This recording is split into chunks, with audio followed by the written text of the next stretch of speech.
Hello, welcome back to Chandler in Focus. I'm Councilmember Nora Ellen, and today we're going to be talking about providing services for a very important population, and that is our children from birth to age 5. And my first guest here is Joy Leveen with the organization called First Things First. Welcome, Joy. Thank you so much. In the second part of the program, I'll be speaking with Tapia from the Chandler Christian Service Center, and then also Kahle from the Care Center. So Joy, we're going to begin with you now. And I had the opportunity to meet you, and I was fascinated to hear about First Things First. Since I don't have little children, I wasn't aware of this program, and so I wanted our Chandler residents to know about this wonderful program. Of course, it's a statewide program. So can you start by introducing yourself and tell us about you? Thank you so much for having me here today, Nora, and for allowing us to highlight what's available in Chandler through First Things First. I get to serve as the Community Outreach Coordinator for the East Maricopa Regional Partnership Council at First Things First, where we're really focused on the health and school readiness for our young children. Okay, great. Okay, so you're here to talk with us about the link between early childhood and like infants, toddlers, preschoolers, and how this helps with later school success with what you do. So would you tell us a little bit about what First Things First is? Yes. We are really focused on giving all children the opportunity to be healthy and prepared to succeed when they start kindergarten. We work to strengthen families, to improve early learning opportunities for young children, as well as ensure that they are healthy when they start school. And we really want to focus on partnering with parents to make sure that they have the tools that they need to make the right decisions for their families. Okay, that's great. And so this is actually a statewide agency, and which I was just thrilled to hear about, because education is so important, and getting ready for education is extremely important, getting our kids ready, and that happens starting at birth, right? Maybe even before. I know some mothers read to their babies while they're pregnant, and heard that's kind of, actually children can hear, I think, starting in the 4th month of pregnancy. Right. So. Okay, let's talk about what kind of work or services does First Things First and the community partners provide. Absolutely. We're here in Chandler. We partner with the Chandler Care Center through the Chandler Unified School District, as well as the Chandler Christian Community Center and Dignity Health. And they'll speak a little bit later about the specific services that they provide, but that can look like anything from parent education to food distribution. Dignity Health also provides dental screenings and fluoride varnishes to young children in the Chandler area. Yeah, and I think it's wonderful that you work together. Yes. I have this saying, let's not overlook or double book, right? I like that. I like that a lot. Quote me. Okay, when we talk about literacy and school success, why is it important that we focus on children from birth to age 5? Oh, great question.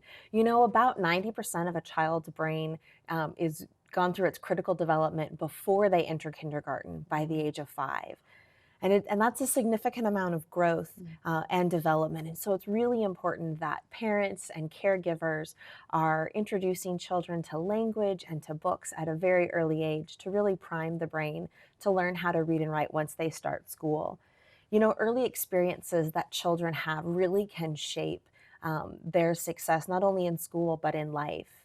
There's actually you can start seeing language gaps as early as 18 months old. Wow.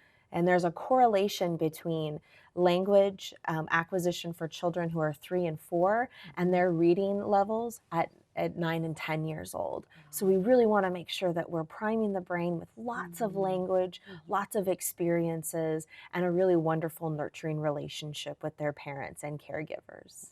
That's great. Very important. So what can parents do to prepare their kids for reading success in elementary school? Read to their children as soon as possible. And I loved your example of the mothers who are reading even before their babies are born.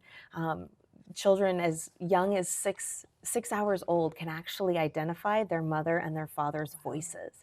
And so there's that very early connection. And so to expose those children to books and to rich language experiences is really a wonderful way to help them be successful when they start school.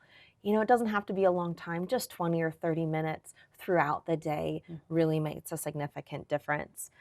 You can go to our YouTube channel at AZ First Things First to find suggestions for how to read and interact with books in your children. That's wonderful. And you probably mentioned the libraries, right? Because that's free books. Absolutely.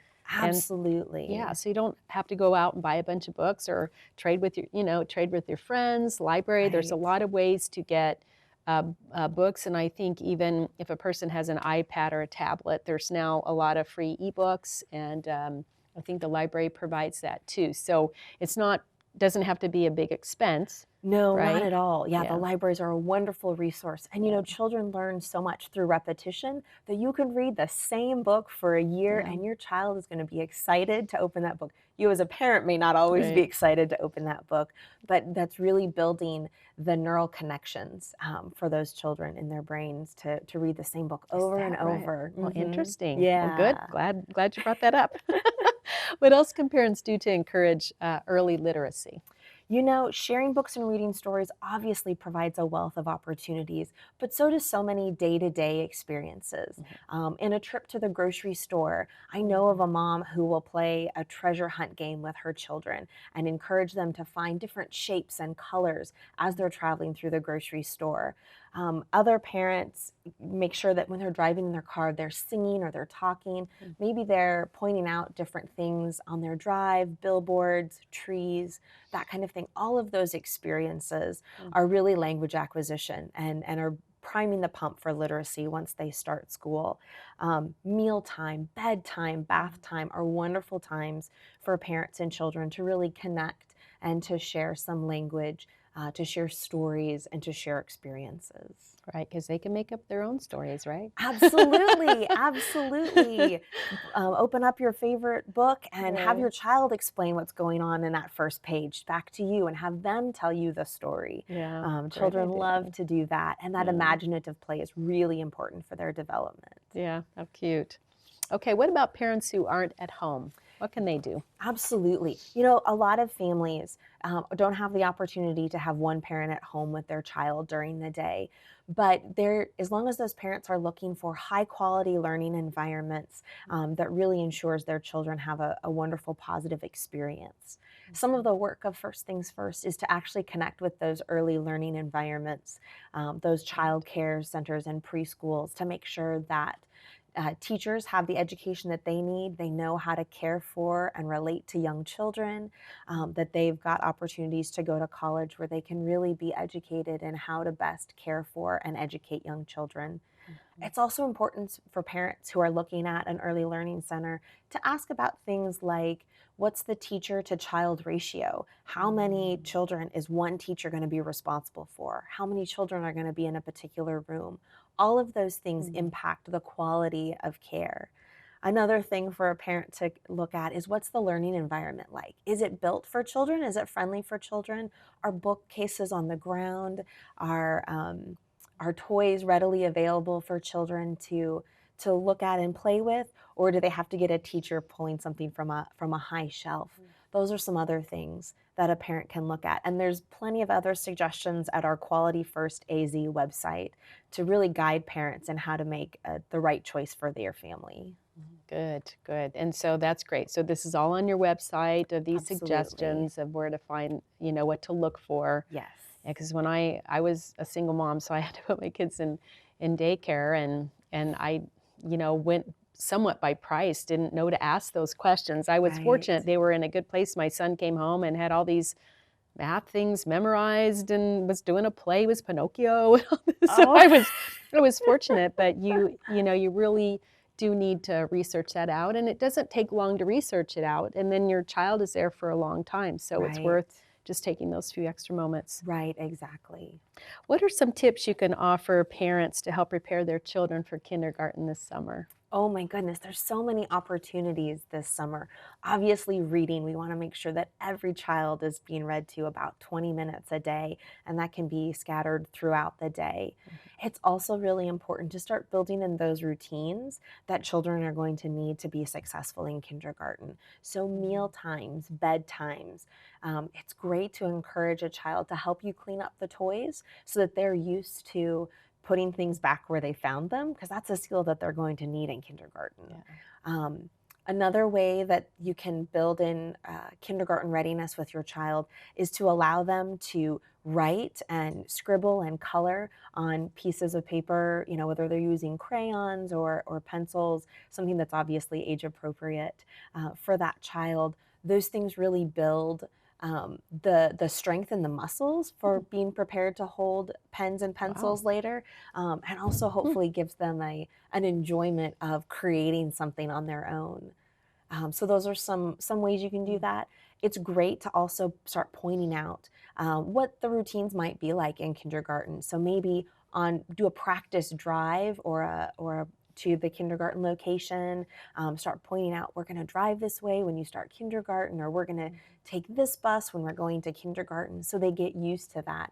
Doing those things in the summer before kindergarten starts will really make the child feel comfortable, and it'll be a familiar routine when they start school.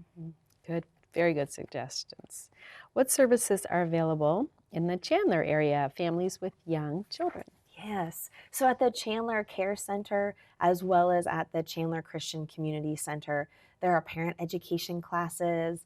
Giggles, Squiggles, and Squirms is one of Chandler Christian's activities that the parent and child can do together, which is fantastic.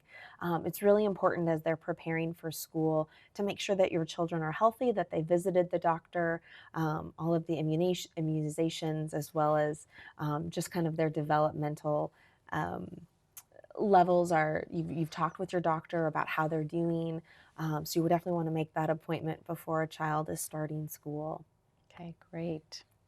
Well, I'm excited because I'm going to be a grandmother this Thanksgiving. I'm going to have a granddaughter. Oh, congratulations. So I do have some little first books that, first life books or whatever they're called for her that I'll be reading. So I'm excited about that. Well, you've given us a lot of great information. Is there anything else you want to add that we didn't cover?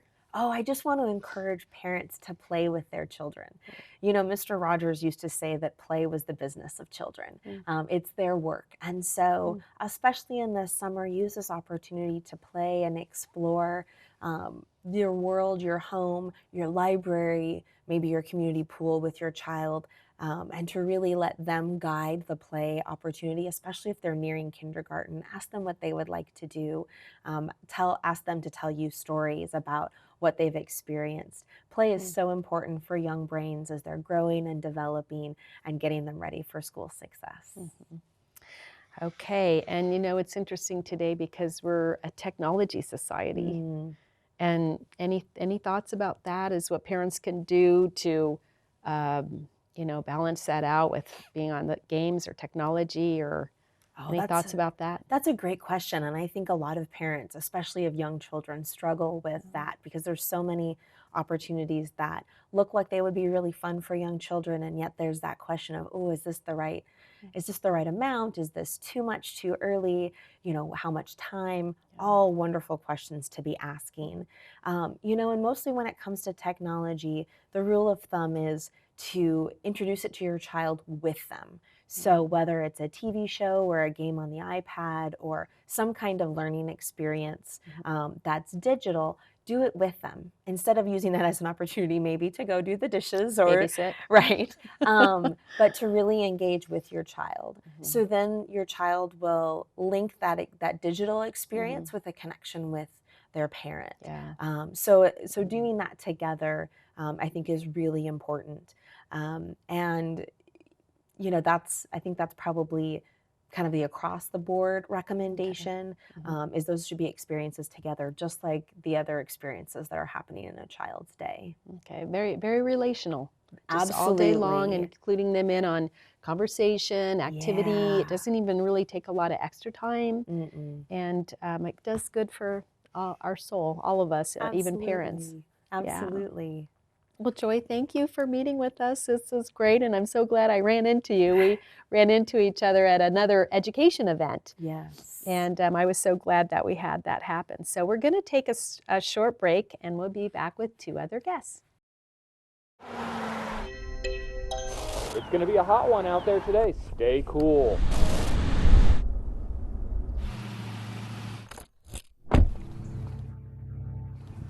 Mama.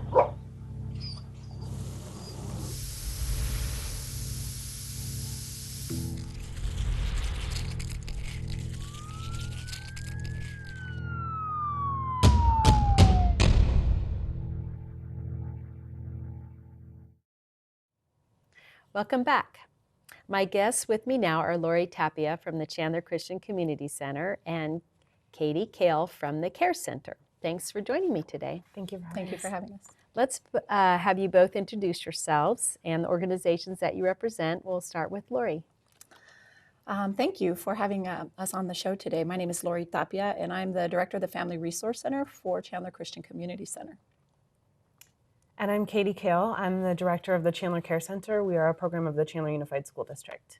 Okay, and then I'll have you spell out CARE, because that CARE is a acronym for? It is. It's for Children's Advocacy, Resources, and Education. Okay, very important. Okay, can you tell us both about the programs you offer and how that relates to First Things First? Our programs are pretty similar. We both work off of 4 strategies. So we have parent-based education training. We have a family resource center.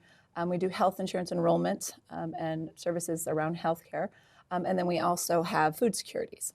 And so in that, we both run those programs, although we're distinct in the way that we do so. And so we'll address those. I'll deal with 2 of them, and Katie will deal with 2 of them, and we'll know that we're talking about really both of our centers. Okay, and I didn't mention this previously in the program with Joy, but these services don't cost anything. Is that correct? Are these free That's services to our residents? So I just think that's very important to know.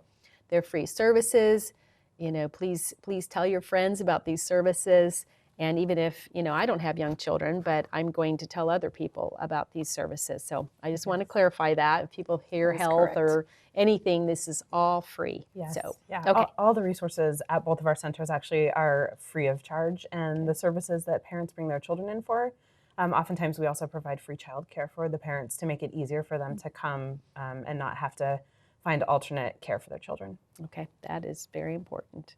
Okay, do you want to share some success stories that you've experienced? Sure. A lot of the families that come into our center, they come through one door because of whatever's going on. They could come to us because they're coming to seek an emergency food box. They could come to us because they're coming to an early literacy program. And so really the concept of the Family Resource Center allows us to connect families to different resources. A good success story is a family who came to us. They had just moved into the community, and they had a 4-year-old and a 2-year-old child who had not had any exposure to early literacy, to a school environment, to social skills development. They had come from a very rural community and had little connection to playing with other children, which is important in their development. And so this family came to us really seeking help from the food bank. We were able to connect the family to receive assistance with diapers, with wipies, with milk coupons so that mom can go to the store and buy a gallon of milk for her child, with food boxes that was then able to help make sure that these kids' nutrition was taken care of and those types of things.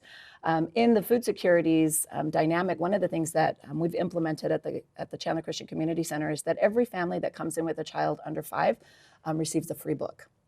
And so every child, the family really gets to go home with that message of my family's nutrition and hunger is important, but so is the development of your child's brain. And so being able to send them home with a book really also expands that message to say that there's something special going on in this child's brain right now, and reading to them is really important. And so this family was connected. They were connected into our early literacy programs. They were connected to all of the other services that we provide. And it's just been really great to watch them go. The 4-year-old just entered kindergarten last year. And he had been in our Giggles, Squiggles, and Squirms program for about a year and a Can I half. say that a little more slowly? Giggles, Squiggles, and Okay, Squirms. I just want everybody to hear that. That's a mouthful. It is a mouthful. It's an early literacy program which brings the child and the parent into a learning environment to help prepare them to enter school ready to learn. And what I love about the program is it's not just about preparing the child to be ready to learn, but it's also preparing the parent to support the child through the educational system.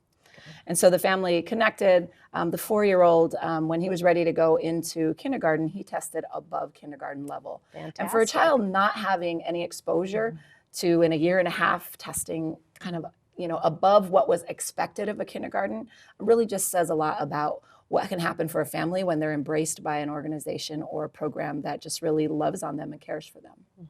That's wonderful. Great. Yeah, and sort of dovetailing off of something that Lori said, she talked about it's not just preparing the children, but also sort of working with their parents and preparing them and giving them the tools they need to really be their child's first teacher and support them through that process. We also, both of our agencies work on community-based parent education programs, and those are really those research-based proven programs. They're multiple class series. And what we do is we really work directly with the parents. It can be anything from child development to positive parenting models that we use with them to prep to really get the kids ready to go into kindergarten. It's ultimately about getting kids ready for school. But we do that by supporting the parents as well. And we have had several families that we've worked with. One of the families that was really an interesting story was actually a grandfather who was helping to raise his grandchildren and brought in, into one of our programs, brought in a baby about 6 months old. And it was Raising a Reader, which is a program that works on early literacy and getting the children, the parents working with the children to do early literacy skills, pre-reading skills, sitting with a book and just looking and talking about the pictures and having children search through and say, where's the boy and what color is his shirt and what is he doing right now and how do you think he feels? And this grandfather brought his grandchild in and had never read to his own children in their entire childhood, 5 or 6 children of his own.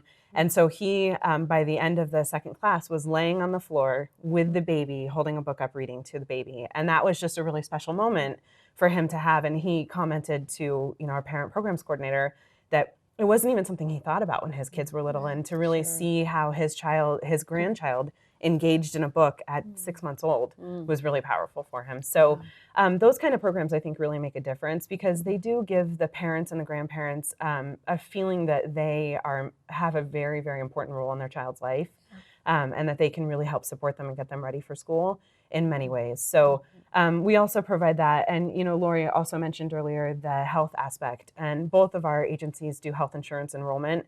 We really focus on trying to get families enrolled in Access Medicaid, the Medicaid program in Arizona, and also linking them in to apply for health insurance through the marketplace if that's the appropriate avenue for them.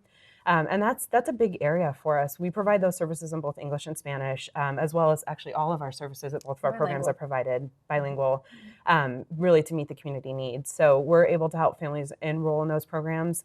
The Care Center is a little bit unique in that we have a children's medical clinic.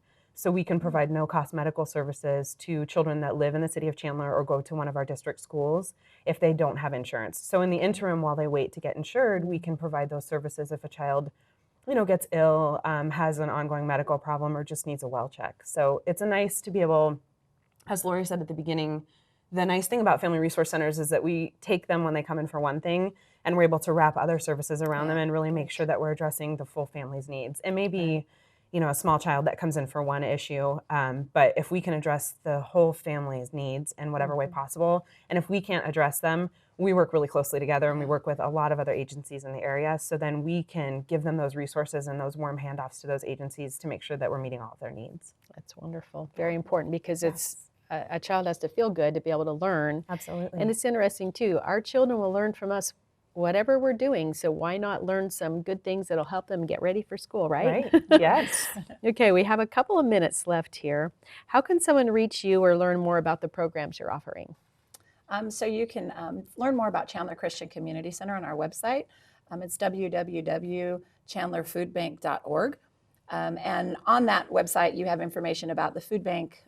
We have emergency and supplemental food. We also are the CAP offices and the senior center programs. And so we aim at really serving the whole holistic family. And so, Katie was talking about the grandparents that are raising their kids and those types of things. It's so awesome to see so many fathers and so many grandparents come into the programs with their kids. They can also come and visit us at any time. We love to give tours. We love to give families an opportunity to get comfortable with our center.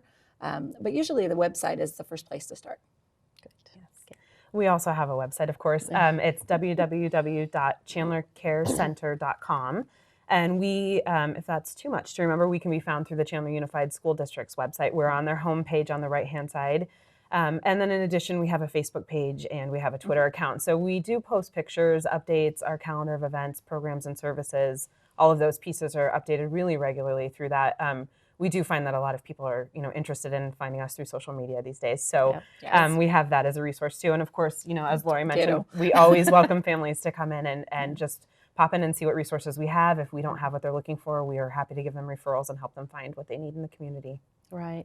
And the goal I know with First Things First and what you're doing is it doesn't matter the level of income or anything like that. This is about all of our children from birth to 5 to make sure that every child in Arizona and Chandler also especially are ready for school. So that's the point. So It is. And there can be a misconception with that because a lot of people believe that because it's at a food bank or at a center that sounds like it is for somebody who has a specific crisis or need, that they're not eligible for that. And especially when it comes to the early literacy piece, we open our doors to anybody who wants to come in, and it's a great experience. right. And First Things First, it's a state organization. Yes. That this is where our taxes are going. Good use. So Right. well, thank you for all you do in the community. And thank you for watching. I'm Councilmember Nora Ellen, and this is Chandler in Focus. Thank you. See you next time.